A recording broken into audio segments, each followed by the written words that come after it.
Bonjour et bienvenue dans l'émission Humanitaire. Nous sommes au mois de juin et nous sommes heureux de vous retrouver à La Garofe, un lieu qui nous accueille pendant toute l'émission. N'hésitez pas à partager les vidéos, à liker. Vous savez, Humanitaire, c'est un mouvement pédagogique pour apprendre à se connaître, apprendre à relier aux autres, à se relier à la Terre. Et aujourd'hui, nous allons parler d'astrologie. Et je reçois spécialement Joëlle de Grise. Bonjour Joëlle. Bonjour Laurent. Merci d'être là, d'avoir répondu à mon invitation. Je t'en prie. Donc toi, tu pratiques l'astrologie et le feng shui ? Oui, tout à fait. C'est-à-dire l'astrologie, c'est plutôt l'astrologie karmique, D'accord. je tiens à préciser, qui est une astrologie qui se retourne plutôt vers le passé pour voir ce qui s'est passé avant dans les incarnations précédentes. D'accord. Pour pouvoir ensuite savoir ce qu'on est venu faire ici. Voilà, ça c'est l'astrologie karmique et le feng shui aussi. C'est un outil que j'utilise aussi en outil de connaissance de soi, exactement comme l'astrologie. On en parlera une autre fois. D'accord, ouais, mais il y a un lien entre les deux en fait. Ah oui, tout à fait, tout simplement. C'est que l'astrologie, c'est une manière d'aller beaucoup plus loin pour aller vraiment chercher les mémoires, les blocages, les choses qui nous empêchent de vivre ce qu'on a à vivre dans cette incarnation. Et le feng shui, c'est un outil pratique de la vie de tous les jours. Là, du coup, c'est au quotidien que l'on peut utiliser justement c'est-à-dire pour intentionner, pour mettre en avant, pour vivre ce qu'on a envie de vivre. Donc pour le coup, c'est un outil très pratique, surtout quand on l'utilise dans sa maison, son appartement, son intérieur, auquel on a accès tous les jours. C'est vraiment un outil très pratique. Voilà. Ouais, et ça justement, le feng shui, on va le revoir dans une autre émission. Oui. Et l'astrologie, à quoi elle sert en fait exactement Alors, à quoi sert l'astrologie ? Karmique, du coup. Oui, karmique. L'astrologie, comme je viens de te dire, c'est pour moi un outil de connaissance de soi. C'est-à-dire qu'à partir du moment où j'ai date, heure et lieu de naissance, je peux tracer une carte du ciel. Et à partir de cette carte du ciel qui me donne où étaient les planètes au moment de ta naissance, eh ben, je vais pouvoir faire des interprétations et te dire exactement... qu'est-ce que tu as été avant dans tes vies précédentes et comment est-ce que ça vient t'impacter aujourd'hui ? Parce que ce qui m'intéresse, c'est pas tant ce qui s'est passé avant, mais surtout comment ça t'impacte dans ta vie d'aujourd'hui avec des blocages, des traumatismes que tu ramènes, des choses qui font que tu as un très beau thème, mais tu n'arrives pas forcément à le vivre parce qu'il y a des blocages. Donc moi, je vais chercher les blocages parce qu'on peut aussi lire l'astrologie en te donnant que tes potentiels. Ce que je fais aussi, c'est-à-dire je te donne aussi tous tes potentiels. Donc tu dis, waouh, c'est super. Mais après, tu dis, mais j'y arrive pas. Donc ce qui est intéressant, c'est d'aller chercher les blocages pour pouvoir ensuite mettre en œuvre. Alors, je sais qu'il y a beaucoup de gens qui défilent dans ton émission. On peut travailler avec des constellations familiales, on peut travailler avec le chamanisme, on peut travailler avec le feng shui, on peut travailler avec plein d'outils, prendre sa place, etc. À partir du moment où on a vu dans son thème où sont les blocages. Donc c'est pour ça que l'astrologie arrive pour moi en amont, pour faire une espèce d'état des lieux. Où est-ce que j'en suis aujourd'hui ? Qu'est-ce qui me reste à travailler ? Qu'est-ce qui me bloque encore, etc., etc. Et donc ça se fait à tout âge.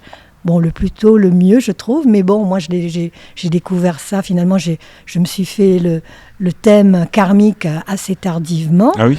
Mais je trouve qu'il ne s'est jamais trop tard pour avancer sur ce chemin-là, le chemin de connaissance de soi. Même à 90 ans ? Exactement, même à 90 si ans. Vous avez 90 ans, on peut le regarder et puis... Tout à fait, de dire mais qu'est-ce qui me reste encore à faire quoi. C'est ça, parce que jusqu'au bout, on a des choses à travailler. Mais quand les gens sont jeunes, ils voient tous les potentiels, donc ça, je trouve ça génial, parce que même si aujourd'hui, ça ne leur parle pas du tout, dans quelques années, quand ils sont en face, enfin, de ce dont on a parlé, ils se disent « Ah bah oui, c'est vrai, elle me l'avait dit. » Donc après, ils me font un petit coup de fil. « Ah, tu avais dit ci. » Je me rappelle plus du tout, mais eux, ils savent ce qui avait été dit. Donc je trouve ça très sympa. Quoi. Parce que tu prends donc la date de naissance, tu regardes, et après et quand tu fais la séance, tu t'enregistres, c'est ça ? Oui, c'est enregistré, ça dure 3 heures, parce qu'il faut voir... parce qu'il faut voir le karmique déjà, le passé, et il faut voir aussi tous tes potentiels, parce qu'il y a les deux. On ne va pas juste voir tout ce qui te bloque, c'est intéressant justement pour développer tes potentiels. Sinon, à quoi ça sert ? Oui, c'est parce que des fois dans l'astrologie, il n'y a pas forcément ce qui bloque. En fait, on voit que les potentiels. Et là, les gens disent « Ouais, j'ai un super thème », mais sauf qu'ils n'arrivent pas à le vivre. C'est un peu dommage. Ok. Voilà. Genre, tu me dis, mais je peux te voir chanteur, mais bon, mais pas encore. Pas encore. Et après, on peut voir aussi si ça arrive après tel âge, etc. On voit certaines choses. On voit, dans le karmique, on voit les mémoires personnelles avec lesquelles tu arrives. On voit les mémoires familiales avec lesquelles tu arrives. Donc, si tu veux, par exemple, d'où j'ai parfois co-animé des séances avec des constellatrices, des gens qui font des constellations familiales, parce que justement, là, on va travailler sur des mémoires et c'est très intéressant. Donc, et après, il y a plein d'outils qui peuvent nous aider à sortir de ces blocages, mais le tout, c'est de les identifier déjà. Ouais, c'est déjà de les voir. Et puis de les conscientiser. Et parfois, le simple fait d'avoir conscientisé quelque chose fait que tu le débloques de fait. Mais ça arrive quand c'est des petits blocages, tu vois. Mais quand c'est de gros blocages, il faut aller chercher des personnes avec qui travailler sur ces problématiques-là. Ouais. Et ce qui est intéressant, c'est qu'en fait, c'est vrai que c'est important de le faire parce qu'au final, on comprend qu'on a un libre arbitre. On a le libre arbitre de notre vie finalement. Bien sûr. Mais bien sûr. donc c'est ça que de regarder la carte de ce qui peut nous arriver, de nos potentiels et de nos blocages, ça nous permet d'être acteurs. Exactement. Et là, je suis très contente que tu aies utilisé le mot libre arbitre parce que c'est très controversé et beaucoup de gens disent « Ah, moi, l'astrologie, je ne veux pas y aller parce que c'est figé, ça veut dire c'est déterministe. On te dit « T'es comme ci, t'es comme ça ». Mais non. En fait, à partir du moment où tu connais tes potentiels, c'est vrai que tu as des qualités que d'autres n'ont pas, tu as des potentiels que d'autres n'ont pas, et tu es, d'une certaine manière, comme le thème il le dit, mais ce n'est pas figé. C'est-à-dire que si tu vois que tu as des travers, le but c'est quoi ? C'est justement d'en sortir, de les travailler, donc c'est évolutif. Et comme tu dis, tu es acteur on t'a donné un potentiel, tu es acteur si c'est toi qui l'utilises ou pas. Et moi j'aime bien parler d'ailleurs de potentiel positif et négatif. Ouais. C'est-à-dire, c'est comme un jeu de cartes. Tu as un jeu de cartes avec des cartes positives et des cartes négatives. Et si on ne te le dit pas, si tu n'as pas la conscience, tu vas piocher un petit peu au petit bonheur la chance. Tu vas piocher ta carte et tu risques de tomber sur des cartes négatives. Alors que si tu en es conscient, tu vas t'attacher à piocher tes cartes positives, tant qu'à faire. Mais les potentiels négatifs, ils sont quand même dans ton jeu. Donc c'est quand même intéressant, grâce à l'astrologie, d'aller voir vraiment que tu as ces potentiels négatifs aussi, mais tu n'es pas obligé de les jouer. Ah oui, je vois. Et est-ce que du coup, toi, tu fais on appelle ça la révolution solaire, en fait, en général. Est-ce que c'est un truc que tu fais, toi, une fois pour la vie, ou il faut venir te voir chaque année ? Alors, le thème astral, c'est une fois pour la vie. C'est 3 heures, c'est-à-dire que tu as tes planètes au moment où ils étaient à ta naissance. D'accord ? Ça, tu as, bien sûr, ce que je fais après, si tu veux, cette séance-là, je peux faire des séances ponctuelles où les gens veulent interroger une problématique. Quel type de boulot, par exemple, je peux faire, etc. Ou comment est-ce que je peux régler tel problème. On peut faire ça sur 1 heure après, c'est-à-dire aller approfondir le thème. Il y a toujours énormément de choses à dire. Moi, je fais des choix pour 3 heures, pour essayer de te dire le maximum et que ça puisse te suivre. Après, ce que toi, tu dis révolution solaire, ce sont des thèmes de transit. Enfin, moi, je l'associe au thème de transit. C'est-à-dire que tu viens me voir à un moment donné en me disant « Je veux savoir aujourd'hui ce qui m'arrive. Où sont les planètes dans le ciel aujourd'hui ? Et ces planètes qui ont bougé dans le ciel depuis que tu es né, elles ne sont pas du tout au même endroit et elles sont en train d'influencer ton thème d'une certaine manière.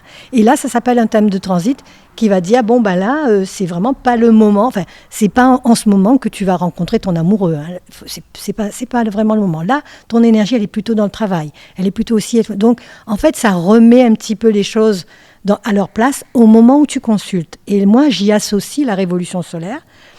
Il y a des personnes qui font la révolution toutes seules. Moi, j'y associe la révolution solaire, qui est une vision de ton année à partir de ton anniversaire, jusqu'à l'anniversaire suivant, de te dire, voilà, cette année, je suis amenée à travailler sur quoi ? Sur quoi est-ce que je dois travailler cette année ?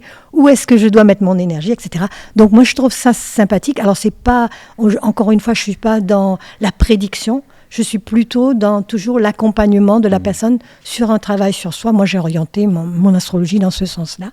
Et c'est ce qui m'intéresse. C'est plutôt un but thérapeutique. D'ailleurs, l'astrologie karmique, je l'appelle astrologie psychothérapeutique. Parce que ça te permet vraiment de bouger. Et comme tu disais tout à l'heure, d'être acteur de ta vie. C'est ce que j'allais te dire. Moi, ce que j'aime bien dans ton approche, c'est de renvoyer vers le côté acteur de ma vie. Et je prends des infos. C'est un peu, là, tu vois, l'image que j'ai là, c'est comme un coach sportif. C'est comme mon corps. En fait, si je fais pas de sport, en fait, il va pas s'entretenir. Mais si je fais tous les jours, parce qu'il y a quelqu'un qui me dit, Laurent, tu prends ces protéines et machin, le corps, il va être en forme. Et c'est un peu pareil, mais avec, je vois un peu la même chose. Oui, avec des conseils, avec moi, j'aime bien, c'est comme des chemins. Il y a différents chemins dans un thème. Ça part de là, ça va de là, ça part de là, ça va de là. Donc, tu as plein d'axes de travail Et en fonction effectivement de la révolution solaire, tu peux choisir telle année de travailler plutôt de ça qu'autre chose. Et en ça, je trouve ça sympathique. C'est vrai qu'à un moment donné, le thème de transit, je ne les conseillais pas forcément. Je disais oui, si tu veux. Mais pour moi, le thème astral karmique, c'est le plus important. Ça dure 3 heures. Le thème de transit, c'est un peu moins. Ça va durer 2 heures. Mais c'est ponctuel puisque tu le fais ça et tu le fais tous les ans. Ah ouais. C'est pas la même chose. Et depuis que quelqu'un m'a dit que ça l'avait empêché de se suicider, depuis je fais très attention et je conseille aussi le thème de transit parce que parfois effectivement quand on est, oui, on a besoin d'être accompagné, on se sent pas bien, ouais. On a envie de savoir ce qui se passe là maintenant et est-ce que ça va s'arrêter. Donc effectivement quand j'ai su que j'avais sans faire exprès, la personne m'a dit plus tard que voilà vraiment ça m'a sauvé la vie. Je me suis dit, bon, je vais arrêter de dire que ça ne sert à rien le thème de transit. Oui, puis ça te fait aussi. Voilà, maintenant, j'en parle et je trouve qu'effectivement, il y a beaucoup de gens qui s'y retrouvent et que ça aide à passer des caps difficiles, etc. Voilà. Ben, merci Joël. En tout cas, si vous voulez avoir des renseignements ou commander, en fait, ou prendre rendez-vous avec Joël, c'est coquille-bonheur.com. Vous avez le site en dessous.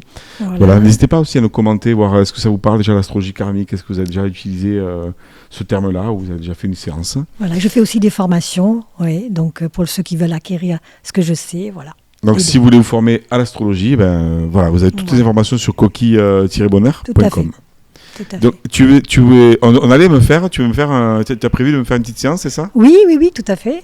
Alors tu l'as préparé ? Est-ce que tu connais ? Non, j'ai rien préparé. D'accord. Est-ce que tu connais même quand on est en conférence, je le fais parce que je prends les gens au hasard. Okay. Donc toi, je ne connais pas ton signe ni ton ascendant, mais si tu les connais, je peux te faire un petit bout du thème karmique. D'accord, oui, je l'ai. Ouais, le lion. Tu es lion. Ascendant bélier. Tu es lion, ascendant bélier. Alors, juste une petite chose pour que tu comprennes, je te fais une petite explication d'entrée. Là, tu es sur la Terre et tu regardes autour de toi et tu vois les 12 constellations qui partent du bélier au poisson. Au moment de ta naissance, le soleil il est passé devant la constellation du lion. Donc, on va dire que tu es lion. Ouais. Et la Terre, si tu te remets sur la Terre, elle a tourné sur elle-même en 24 heures. Toutes les 2 heures, elle est passée devant une constellation. Et pour toi, à l'heure de ta naissance, le point de la Terre où tu es né est passé devant la constellation du Bélier. Okay. Donc du coup, c'est pour ça que je vais dire, comme tu viens de dire, que tu es lion, ascendant Bélier. Non, c'est bien pour l'explication, merci. Ouais. Voilà. Donc l'ascendant va plus te parler de ta personnalité, parce que c'est comme toi, le libre arbitre du bébé, il est sorti à 2h du matin plutôt qu'à 4h. Ah oui. Puisque toutes les 2 heures, ça change. Ouais. Donc du coup... Le fait que tu sois ascendant bélier, c'est plus proche de toi. Donc, ça va parler de ta personnalité, de ta santé, de comment les gens te voient, quoi tu veux que les gens te voient aussi, puisque c'est un petit peu l'ego, c'est le moi-je, tu vois. Ouais. Ça, c'est l'ascendant. Et alors que le soleil, c'est un gros potentiel de où tu vas t'épanouir. C'est ton soleil. Il est déjà en toi, dans le petit bébé quand il est né, il est beaucoup dans son soleil. Mais après, jusqu'à l'âge de 30-35 ans, tu seras dans ton descendant. C'est là quelque chose qui est très intéressant. Là, on commence à parler du karmique. Le descendant, c'est le signe qui est en face de l'ascendant. Tu es ascendant bélier, tu es descendant balance. Non, balance ? Oui. Ascendant bélier, descendant balance. C'est le signe qui est en face. Ah, d'accord. Et moi, c'est pour ça que je te demande ton ascendant, ça me permet de deviner ton descendant. Et comme ça, je peux te dire des petites choses sur ton karma, mais... très succinctement, parce que je ne vois pas les planètes qui sont associées. Il faudrait que je sache où est Vénus, etc. pour te donner plus de choses. Mais c'est intéressant parce que, c'est-à-dire que jusqu'à 30-35 ans, tu étais du côté de la balance. Ensuite, tu as enfin compris, parce qu'il y a une direction, encore une fois, je te disais qu'il y avait des directions dans l'astrologie. Ta direction t'emmène vers le bélier, c'est-à-dire que tu t'incarnes dans le bélier. Donc, vers 30-35 ans, tu fais ce passage et enfin, tu découvres le bélier, ta personnalité, etc. Et ensuite, tu t'épanouis dans le lion. D'accord. D'accord ? Ça veut dire que le lion, c'est vraiment... Ça va arriver après 45 ans, quand tu commences à prendre de la maturité, parfois après 50 ans, où là, tu t'installes dans le lion et là, tu t'épanouis dans ce signe. D'accord ? Alors, si tu veux connaître, puisque tu m'as dit que tu étais OK, que je te dise quelque chose sur ton karmique, donc je vais te parler de la balance, mais du coup de la mauvaise balance, c'est-à-dire, parce que la balance, on a du mal à lui trouver des points négatifs, mais ça veut dire que tu arrives quand même avec des mémoires négatives de ce signe qui peuvent être... Alors, il peut y avoir un côté de avoir besoin de séduire. Alors, je ne dis pas que c'est négatif, mais il peut y avoir de ça, avoir un besoin de séduire. Peut-être de faire couple très tôt, parce que c'est un signe qui parle de couple. Alors, dans son négatif, tu arrives avec ce qu'on appelle une blessure d'abandon, une mémoire d'abandon. C'est-à-dire que l'abandon fait partie des choses sur lesquelles tu dois travailler. Et aussi quelque chose que moi j'appelle, parce que c'est un signe d'harmonie, la balance, donc toujours dans son positif, mais l'harmonie à tout prix, ça peut être négatif. C'est-à-dire, c'est un petit peu presque un déni de réalité. C'est-à-dire, c'est du « je vais bien, tout va bien », et on ne voit pas que parce qu'on veut à tout prix que l'harmonie règne, on peut rester dans une situation bloquée parce qu'on se raconte que tout va bien. D'accord ? Donc c'est assez... voilà. Ouais, je vois. C'est-à-dire que on s'invente une histoire pour que ce soit parfait, en fait, et en fait, on ne veut pas voir qu'en fait, ça ne va pas du tout. Ça ne va pas du tout. Parce qu'on n'est pas, du coup, à l'écoute de ses besoins. Exactement. Donc ça, c'est vraiment le négatif de la balance, que tu as pu connaître. Il peut y avoir aussi une difficulté de choisir, hein, entre les deux, mon cœur balance. Hein. Il y a pu avoir ça. Donc, tout ce dont je parle là sur la balance, c'est des choses que tu as pu connaître entre 30 jusqu'à l'âge de 30-35 ans, avant de comprendre que toi, finalement, tu es un ascendant bélier. Et avoir un ascendant bélier, ça veut dire le bélier, c'est quelqu'un qui fait les choses d'abord pour lui, alors que la balance, c'est le couple. Hein. Ouais. Donc là, on est vraiment moi. Qu'est-ce que je fais pour moi ? C'est quelqu'un qui donne l'impulse, qui a l'initiative, qui prend l'initiative. C'est un chef. Donc, il peut effectivement... c'est un leader. Mais voilà. Et dans ce côté leader, comment dire, vraiment prendre sa place, voilà, ce genre de choses-là, ça, c'est vraiment le bélier, tu vois. D'accord. Et puis, le bélier, c'est un dynamique. Hein. Il est tout le temps dans l'action. Hein. Je veux dire, il tombe, même l'échec, il connaît... il a un échec, il se relève, il épouse ses vêtements, il repart. Quoi, hein. Ça, c'est le bélier, quoi. Donc, à partir du moment où tu arrives dans ton bélier, là, tu vis vraiment cette proposition d'incarnation. Après 35 ans. En général, de tout ce que j'ai vu, c'est à peu près là. C'est quand les jeunes, quand les gens ils viennent à 30 ans, en général, ils se reconnaissent plus dans le descendant. Ils ne sont pas encore arrivés dans vraiment à vivre pleinement leur ascendant. Donc, ce bélier-là, pour toi, c'est vraiment celui qui va de l'avant, qui fonce. Hein, c'est un fonceur. Ça ne s'arrête pas, je vois. Mais c'est aussi... Il fait vite, hein, et c'est dynamique. Il ne traîne pas, quoi. Hein, ça fonce. Hein. Et donc... ce bélier-là, c'est vraiment la case départ du Monopoly, quoi. Hein. Quand tu passes par lui, c'est là où tu déclenches finalement l'ensemble du thème. Ah ouais. Et ça te permet, à terme, d'arriver à ce soleil qui est un épanouissement pour toi, c'est-à-dire s'épanouir dans le soleil, c'est-à-dire dans la lumière, sur la scène. Oui.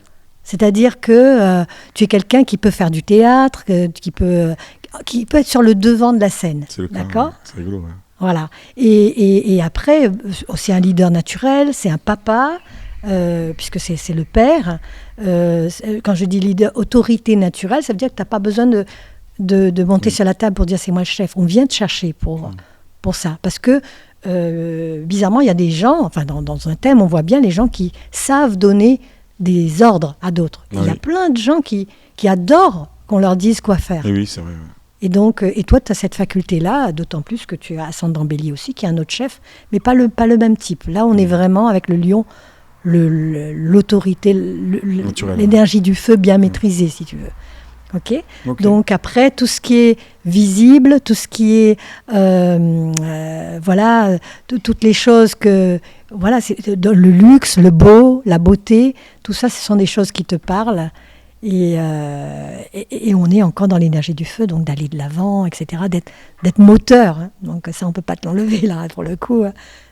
Très moteur. Voilà. Ouais. Donc, peut-être que, petite chose encore avec le lion, c'est quand même un signe qui parle d'amour. Hein. Oui. C'est vrai que ça parle d'amour pour soi d'abord, mais dans le développement personnel, on te le dit, si tu ne t'aimes pas toi-même, tu n'arriveras pas à aimer l'autre. Donc voilà, j'ai envie de terminer plutôt sur cette note d'amour. Pour moi, le lion, c'est quand même le signe de l'amour. Voilà. C'est beau parce qu'en plus, tu verras dans quelques temps, je prépare un documentaire sur ça. Et donc, tu vois, tu finis bien parce qu'il y a tout un quelque chose qui arrive par rapport à ça, sur l'amour. Et toi, comment tu as ce que j'ai dit, il y a des choses où tu t'es reconnu? Ouais, complètement, ça m'a parlé, en tout cas déjà, alors c'est bien parce que le côté négatif de la balance, c'est passé. Voilà, c'est passé, oui. Mais oui, ça m'a parlé, ce côté, après 35 ans, voilà, de fonceur, et encore plus, comme tu me disais, quand après ça arrive dans le lion, d'aller sur scène ou quoi, ben, c'est vraiment tout ce que je vis, quoi. Ce que tu vis aujourd'hui. Après, j'ai pas tout noté là, mais en tout cas, tout ce que tu disais, ça me parlait, quoi. Le côté, tu m'as parlé de l'abandon aussi, c'était le truc à travailler, ça me parle aussi. Oui. Bon, moi, je me demande qui c'est qui n'a pas des blessures, l'abandon ou du rejet, mais on a toujours, on n'a pas tout le monde. On a peut-être des trucs qui partent en premier. Ouais, ça me parle, c'est des trucs que je travaille, je le vois aussi sur ces aspects dits négatifs finalement, mais qui sont des polarités importantes. Bien sûr. Non, mais c'est beau déjà, en peu de temps, en tout cas, t'adresser un portrait, moi, je me reconnaissais bien dedans, quoi. Bon, bah très bien. Donc j'imagine sur 3 heures. Ah bah j'espère, mais là on va aller gratter là où ça fait mal. Ouais, ok, bon, mais je vais le prendre quand même, on verra. Ouais.